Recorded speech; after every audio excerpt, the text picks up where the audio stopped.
it is time for an exercise bite, where Lenny and I are going to show you a couple of ways to fit some movement into your day. The first one, we'll be playing with some balls again. Something that you can do with a ball is roll it. And maybe you could see how far you can roll it. Maybe you could roll it across the room. Maybe you could roll it down the hall.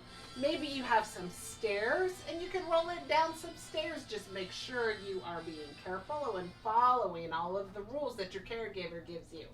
So we could just roll a little ball all the way across the floor and maybe your dog will chase it.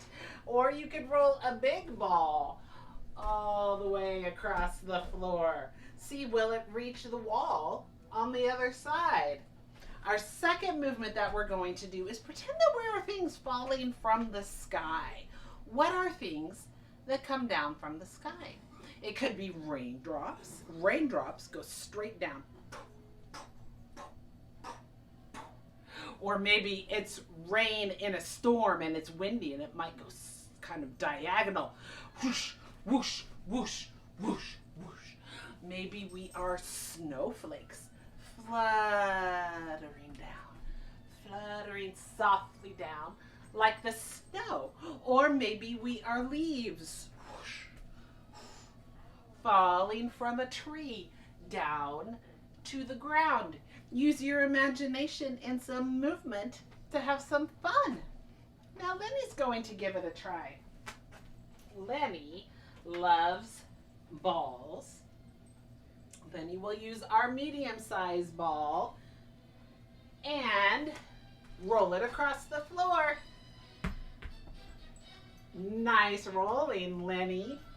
And now Lenny is going to pretend to be something falling from the sky, maybe a parachute falling from the sky. Open up and falling slowly down. Wow, you make a great parachute, Lenny. Nice work. All right, now it is your time for some movement, but a reminder to subscribe if you haven't yet. Leave me some comments so I know that I'm giving you more of what you need and what you love. Now your turn to move your body, move your body. Now you know just what to do. Move your body, move your body. Now that rest is up to you.